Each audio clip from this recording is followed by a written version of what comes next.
Welcome back to Boys and Ghouls Film Review, folks. I'm your host, Sarah Stephenson. This is my co-host, Mike Stephenson. Hi, guys. So tonight we are continuing where we left off from in our last podcast. Yay.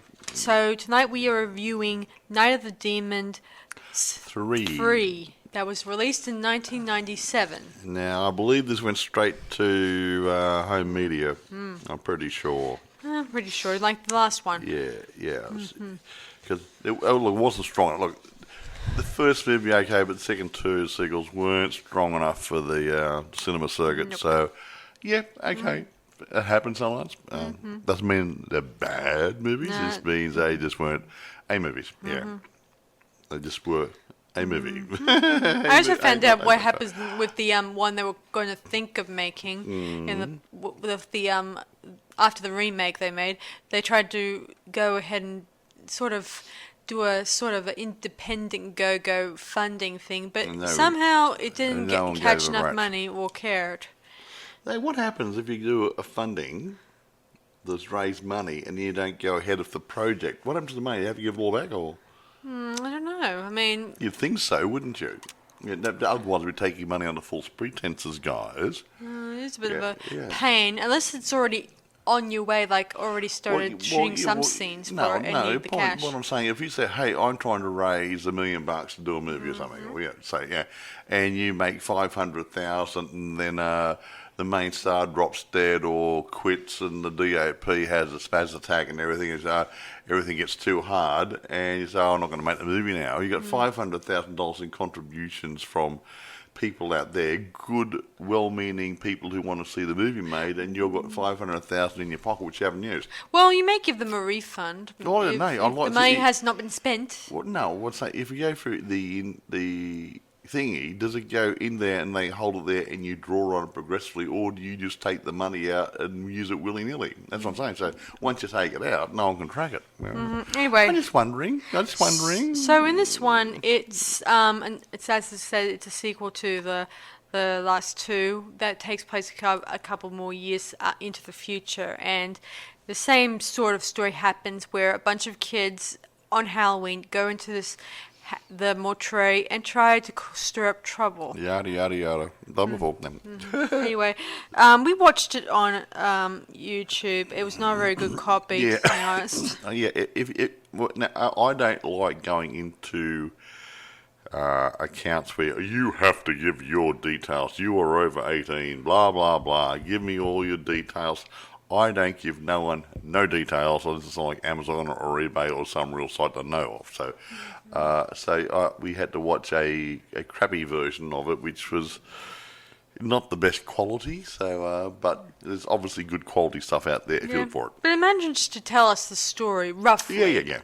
Anyway, so let's dive into the cast, crew, and the directors, obviously. Now, this is supposed to be several years after the massacre. That's at Reader's Academy. So it's a couple of years after the second movie. So that was the first movie was whatever, and then that was the second movie was about 6 years later. This one several years later again. So it is trying to do a time jump. Not time jump, but keep keep it rolling. Even though it's not connected, it's still sort of semi-connected. That makes sense? Yeah. Anyway, who directs, produces, and all the good stuff, and does all the other all the weird gorgeous makes stuff. the magic, for the silver screen. Okay, produced by Claudio Castrovelli. Oh, I hope what's his name? Not Italian boy by the sound of it, maybe, or Spanish, or I don't know, whatever. Directed by Jimmy Kaufman. Written by Kevin Tenney. Now, the players. Well, here we go. Guess who's playing Angela? It is our friend Amelia Kincaid. Yay! Reprised her role once again. Okay, now you got she's in there, obviously, and a guy called Larry Day plays Officer Larry. Gee, that sounds like a policeman. Chris Holden-Ried plays Vince. Gregory Kalpakis plays Nick.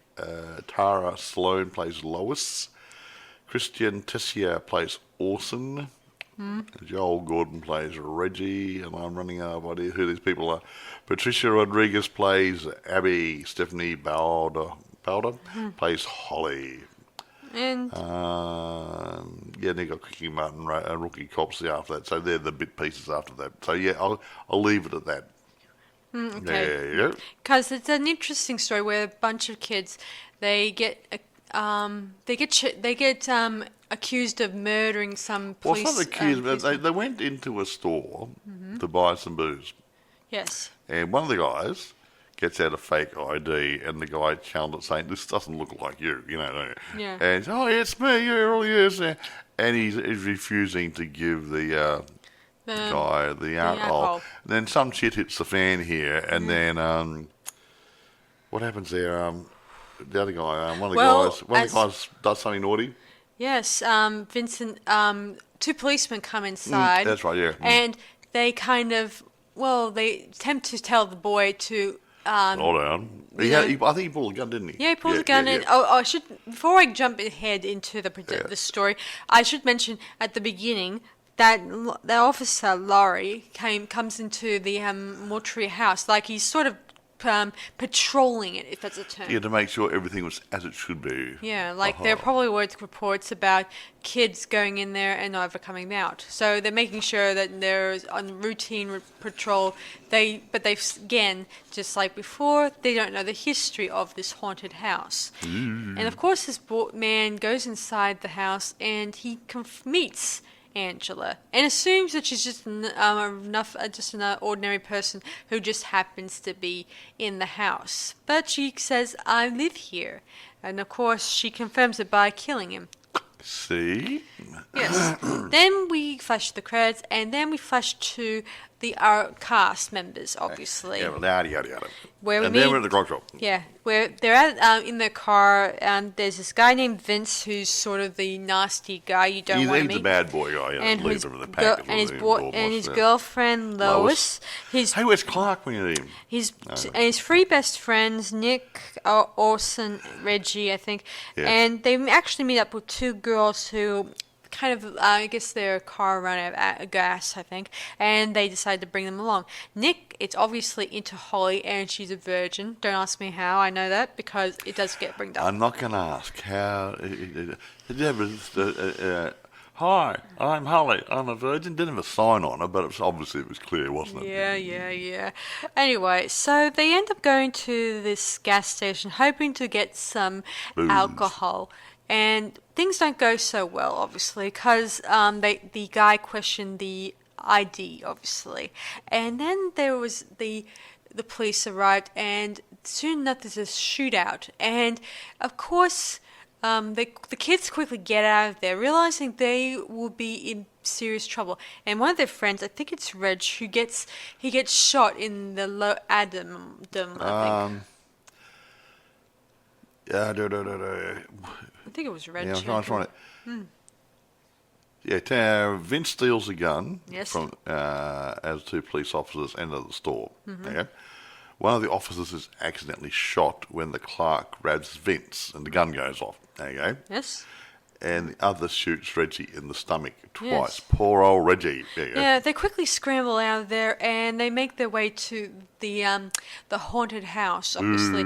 Of course, one of her friends, Holly's friend, Abby, begins to protest, saying the place is haunted and they should not go in there because there's demons, and you don't want to actually mess with demons. But Vincent he refuses to believe in that there are demons there. I'm in control here. No, he's not really. His girlfriend Lois is most, excited about this experience. I don't know. Oh, you have sex in the haunted house. Yay. Yeah. Like, she thinks it's exciting because this is. But the others are not so excited because they are. They're worried. They're worried. Reggie's leaking blood all over the place at the moment, and they think they've just killed a policeman. Yeah, and if they don't take Reggie to a hospital, he'll bleed to death. Which will probably be true, because if they don't get if they don't get the bullets out, or they even try or stitch him up, he will die, in the process. Anyway, so soon enough they arrive at the house. Of course, Vincent mocks the this house being haunted. Just so you guys know, there's a bit of renovations inside the house. could make out, looking a little bit more updated, like, you know, a little bit more Well, like, it was a new set, probably. yeah, it's a new set. You know. But I was referring to the fact that it looked like it was not run down like in the past two movies. Well, then the person who made the set made it too good. How's that? Like it was. I don't think the mortuary with a demon living in it's going to have any renos done. They even meet the human Angela, obviously, and she says that this is her house, and of course they don't really believe her, obviously, and think that What, from squatters are good? Yeah. And of course, Orson, he sides with Vincent, and the rest of the group become sort of like hostages in this situation. Wouldn't you say? Considering that Vincent feels like he's got this gun and he's trying to challenge the authority. Well, the thing they feel like they're on the run, but unbeknownst to them, the policeman they shot accidentally. For some reason, was wearing a bulletproof vest. Now, you don't wear a bulletproof vest when you're just out on normal patrol going in to get a cup of coffee or something.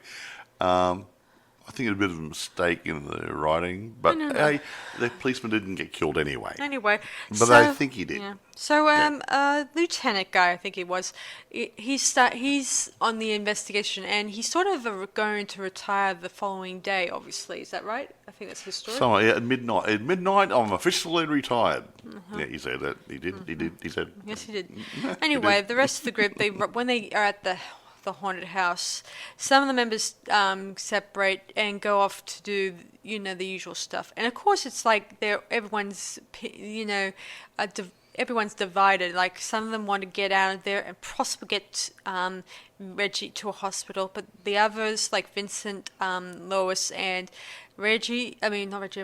Orson, they want to stay there till things blow over, which I doubt would blow over. Oh, here's something. I believe that the demon in the house lives in the basement in the crematorium area. Yeah, it seemed to come out the same times both times in the same fashion in the both. So you don't go in the basement, or the evil stuff comes out of the basement. Or it's where the demons live. They dwell, obviously. Yeah. Anyway, so they go upstairs while leaving our remaining people alone with Angela, and Orson is guiding them, obviously, with his gun, trying to be a man, obviously. I hate when they try to act manly, when, to be honest, to me, a person holding a gun is not manly. Anyway, it doesn't matter. So Angela entertains them by doing an erotic dance for Orson. And it wasn't too bad. And, of course, this is, without even knowing it, I think it was a distraction for the remaining people to get away for a little while. And they managed to get out and try to get Reggie into the car in hopes to get him away, obviously. But something does happen where, let me see, what happens again? I think, what did happen, once they got out of the house again? In the road of the car, they try to hotwire it and stuff. Yeah, they try to hotwire the car, obviously. Yeah. Yeah, I think one of the girls, I'm not sure, which may have a hand in, mechanics. I don't know. It didn't say if a father had is it the one where said a father had a garage? Yes, something. I'm not and sure. And she knew a little bit about mechanics. I don't know, maybe, but then again, it's not matter. I can't remember. It's a different movie. Anyway, so eventually she's. Girl power. Yeah. Of course, things don't go so well when stuff starts to happen, where Orson, he kisses Angela, and soon enough, whatever is inside Angela is now inside him, and soon enough. Oh, actually, during the dance routine, he's got his gun out, and she walks up to him and grabs the gun and puts it in the mouth and starts doing a fellatio on the gun. Ooh. But the funny part is, she's doing that, and all of a sudden she spits the bullets out of her mouth. She's taken all the bullets out of the gun. Not a bad trick. Meanwhile, while this is all happening, Nick is upstairs where he's watching Vincent and Lois doing the you-know-what. Why, I don't know. Bumpy, yeah. But he manages just to get away, obviously, and we don't see him for a little while. Anyway, soon enough, our remaining people, they get attacked by the Larry, the officer, who turns it into out to be a demon, obviously, and he starts. Well, he's already dead. Yes, Yeah. he Poor starts Larry, chasing them and tries to kill them, obviously, and eventually they do get killed. Some of them, obviously, and some people are still. Even Vincent is still not even sure that there are demons amongst them. He thinks this is all just. Some stupid thing, obviously. All on drugs. Yeah. While this is all happening, our Lieutenant E actually works it out that the group is hanging out at the haunted house, obviously, and figures that, and he heads down that way. And while he gets down there, the remaining people that are still alive is, let me see, the following: Vincent, Nick, and Holly. Holly, as it turns out, of course, is in love with Nick. Obviously, is that right? Yeah, I think so. Yeah. Yeah. Anyway, when the policeman arrives there, Vincent tries to take Angela hostage, even though she's already dead. Well, he doesn't know that. He's an idiot. Yeah. Of course, Nick and Holly, they probably know that she's up to no good, and even the lieutenant explains to Vincent that he didn't shoot a policeman. He shot him, but he didn't kill him because he had his vest on. Yeah, and both Nick and Holly, they were not in the surveillance video, so they were not. They didn't have to worry about fleeing from the police anymore. No police. Yeah. Anyway. But then, anyway, Vincent does get shot. I mean, he gets coaxed by Angela to saying if he doesn't give up and stuff, he is going to get shot. And that the policeman, the lieutenant guy, is lying to him. But soon enough, he tries to pull out his gun, but he ends up getting killed by the policeman. Straight for the eye. Not bad shot. Yes. Angela reveals her true form, obviously. Nice teeth. Yeah. And of course, our three remaining people, they try to, fight her off. Of course, she tells them they hand over Holly as being the virgin, because, as I said in the last movie, the demon will be fine with just a virgin sacrifice in exchange for the remaining people's lives. Better hope there's not too many virgins around nowadays, eh? Not really. Anyway, not as many good-looking ones as that. Anyway, it's not really important. So, anyway, dear old, she agrees to this, obviously, and soon enough, the rest of the demons disperse, returning to hell, according to Wikipedia, and she's about to commit the ultimate act, obviously, try to kill her, obviously. But then our lieutenant decides to do a sleight of hand by tricking Angela, obviously. And, of course, she tries to kill him, and the two remaining heroes try to save themselves to get away before sunrise to get out, obviously. They managed to get over the underwater stream. I should have mentioned this in the last movie. I think it was in the last movie or the first movie. Yeah, there was mention of an underwater stream which acts as a barrier for the demons. They cannot pass it. I didn't mention it in the second one because I kind of forgot, obviously, but it does create a barrier between the demon world and the human world, and that barrier is sort of a protection against the demons. Yeah, so it's stuck in the mortuary area.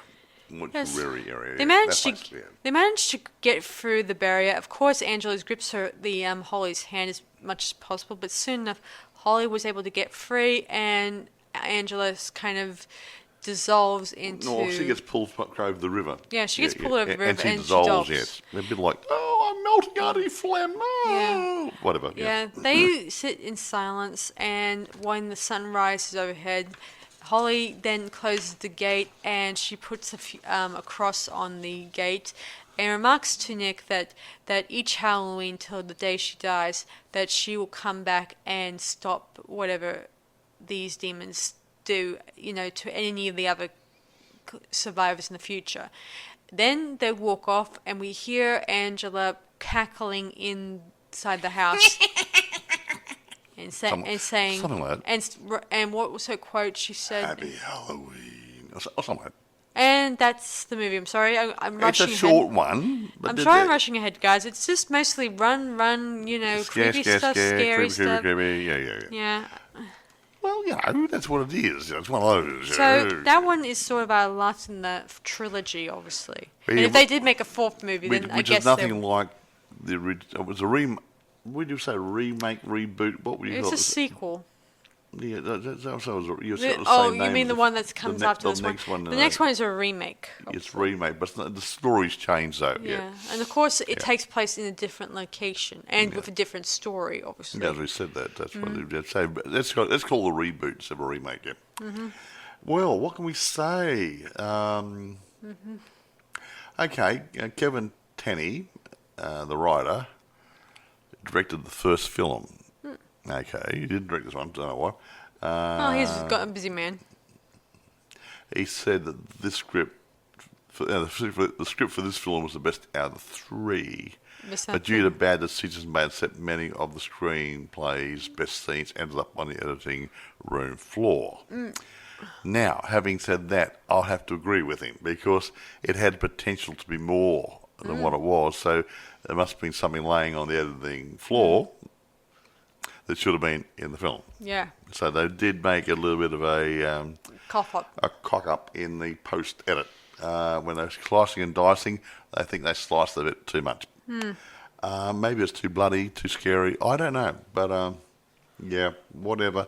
They lost it by cutting it too much. So not a good cut. If you shorten it, get some quiet bits, you can actually make it more intense.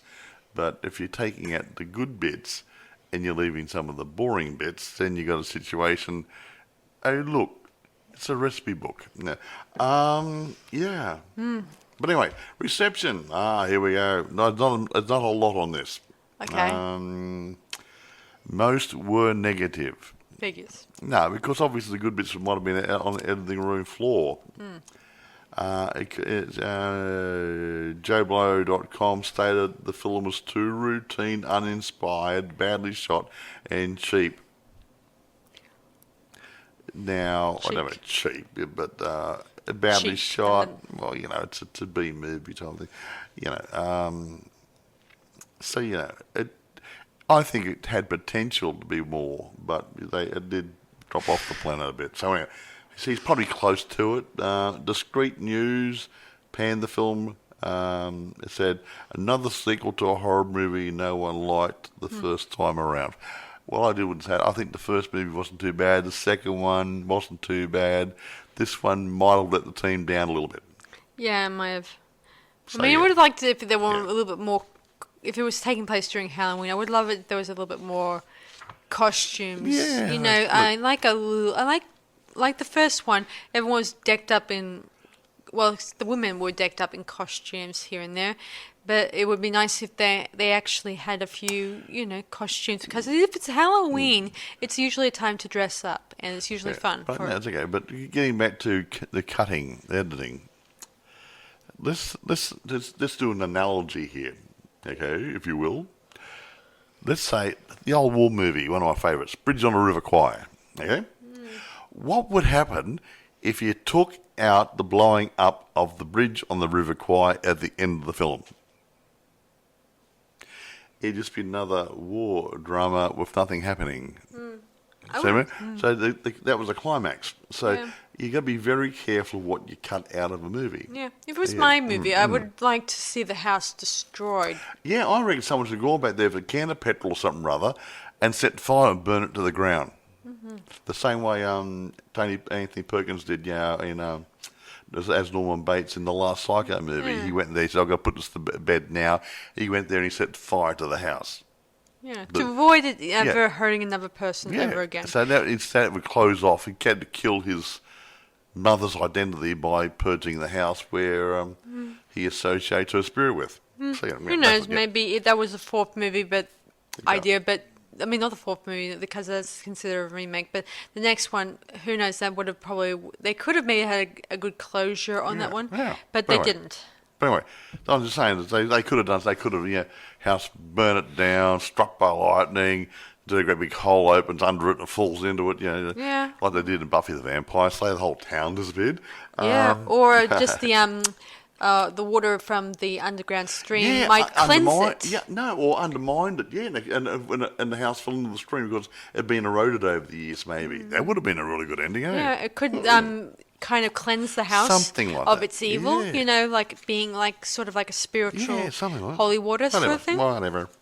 Anyway, I can't say too much more about this one. This is going to be one of our shorter ones for a while. Yeah, sorry, guys. No, just I can't think of anything else to say about it. It is what it is. Yeah, it is It's a what it nice little is. friendly story where people go to a haunted house, they get accosted by Angela, and people get killed and taken over by demons, and a couple of people get away at the end. Bye-bye, there you go. Finished. Yeah, that's Well, all, bugger. that's all, folks. That's all, folks. Yeah. Yeah. Okay, look, let's grade it. It's gonna be a short one. Yeah, sorry, folks. I'm sorry, guys. So I'm gonna We'll make rate a long it. one next time. I'm gonna rate it. I think 8.5 out of 10 myself. Yeah, I wasn't going to go over 8 in this one. I mean, it's got a lot. I like bringing It back has a lot actors. going for it, but the cuts they made. If only someone kept the bits on the floor and made a director's cut. Or a writer's cut, and Mr. Tenney got back to it, and he got the pieces and put the jigsaw back together again, and added the footage back in. It could have been a lot better. Be nicer thought. Yeah. But yeah, it's fallen off the perch a little bit. But yeah, and I'm being generous at 8. I don't normally go down to 8. And sometimes I've been tempted to go below 8. But I sat through it. I could see its potential, but it didn't actually reach that pinnacle. How's that? Yeah, it's pretty much. Lots of big words. I swallowed a Thoris. Yes. Yes. Anyway, so that's our thoughts on this movie. Obviously, I almost wish it could have been better. Like maybe they would have discovered a bit of a way of destroying the house. I would have destroyed it. Maybe something like a fire or water, like maybe use the underground stream to cleanse the house Well, you said of it its right. evil. Yeah, you said it like right, I yeah. said, I mean, considering that this water that separates them from the real world might have stopped them from ever coming over to our world. And we don't want them. Yes. No. I mean, it would have made for an interesting idea, but maybe it was probably one of those those 2 other scripts that was rejected, and they were hoping for make another 4th one just to keep everything interested. But yes, you said before this one was lost in the shuffle. Yeah, I think. I mean, I don't know how it went as home media. I can't tell, so I don't know what the sales were like. If they didn't make money at home media, the rentals, whatever, people buying it, they say, nah, we've lost it. So they decided not to waste their money on another one, which is fair enough. Yes, we would have loved it if there was a closure, or at least something put to it to continue. bed. Yeah, but then again, it leaves open for another sequel or a reboot later on, or anything's possible in this industry. Now, where do you get it if you want it? Now, eBay, it's for sale, obviously. Amazon, I couldn't find any rentals. It doesn't mean rentals aren't out there for other streaming services and whatever. You can't see it in other places. But yeah, I can't find any on Amazon. But it is for sale. You can see it on YouTube. If you want to do the over 18 thing, put your name in there and all those other details and yada, yada, yada, you'll probably see a cleaner copy than I saw. I'm not going to buy a copy of this one. Me neither. Well, No, I got the other ones. I got number 1 and number 2 in the reboot or remake. This one I'm not worried about whether I've got it or not. Now, but we already know what the story if is. you go hunting, it is an old movie. Watch out, there are VHS ones out there, okay? So if you want to buy it, make sure you don't buy a VHS tape in error. And obviously, there might be a Laserdisc out there as well. People keep forgetting Laserdiscs. They had a very short run. They were quite good, bit bulky. What's a minute? Yeah. No, they're like a big They were DVD, like a big record. Yeah, like the size of an old album. And they were very good quality, but then compact disc came along, made DVDs and stuff, and it left them behind really quick. Anyway, I wanted that eBay, Amazon, YouTube. Didn't your friend had a few? I knew a guy. He too? collected like me, and he actually used to collect second-hand Laserdisc players because he couldn't buy them anymore. So he got spares so he can play his collection because he doesn't. I get the media and I digitalise it and put it into a black box attached to my computer or my television. He likes the original media, so if he has a VHS tape, he wants a VHS player to play his VHS tape. He won't get an upgraded one. He won't digitalise it. He won't do it. So he's a purist. I think that's the word. Which is fine, but one of these days the VHS tape's going to die. His Laserdisc players are going to die. He won't be able to play his discs anymore. He has to sort of bite the bullet and convert them. Mm-hmm. And still play the originals, if he likes, but at least save the other ones. Yes. Because otherwise he's going to be out of pocket and out of media. All right. Anyway, that's about it from us, guys. We've so done it. We've rated it. We rated where it. Do you get it? We talked about it, and we made our debate on what's going on. Are we going to do the reboot sometime in the future? We are going next to do the reboot next time. The next episode, and then we'll leave it behind and go on something really interesting. Yes, hopefully we'll get onto some other Halloween stuff before Halloween comes. Well, we're leaving it. Well, aren't we leaving it? We're past Halloween now, are we? I don't know yet. We're ahead, aren't we? Well, we got a few in the can. We have got a few. I don't know where the dates are up to at the moment. Yeah, well, anyway, that doesn't matter. So scratch that, obviously. No, we'll monitor the dates. All right. Yeah. So that's about it from us, guys. So I hope you guys enjoyed this podcast, and I hope you guys have an enjoyable month full of Halloween tricks and treats. And don't get too many lollies in your tummy. You will get a sick tummy, and you won't feel very good, and you'll throw up and make a big mess, and it's tough. Yes, you don't want. Be sure to check your candy. Be sure to make sure you go check the houses you go to, and remember, try to be safe. Because there are weirdos out there all over the place, and we don't do Halloween as much in Australia, but I know it's big in America, maybe in Canada. I don't know about Canada, maybe a few places. But yeah, be careful. Especially your younger people, kiddies who might be listening in. I remember years ago, we all envied America having Halloween, and most of the time in Australia, we didn't do much of Halloween things till now. We're getting doing there, now. but we're not really part of our culture. So yeah. Yeah, this isn't just an American thing. So anyway, enjoy it. Yes. And have a good time. Have a party if you like. Don't invite any strange ghouls. No, you never know. Considering that's what the message is in the costumes, they say that demons use masks to hide their reason for being around. Anyway, whatever. And anyway. So that's it from us, guys. Good, guys. So we'll see you guys in our next podcast, whenever that might be. Hopefully we'll be reviewing the remake, obviously. So I hope you guys enjoyed this one, and we'll see you guys for that next time. So this is Sarah Stephenson. And Michael. Saying see you guys around on Boys and Ghouls Film Review. Bye for now and have a good week. Bye, guys.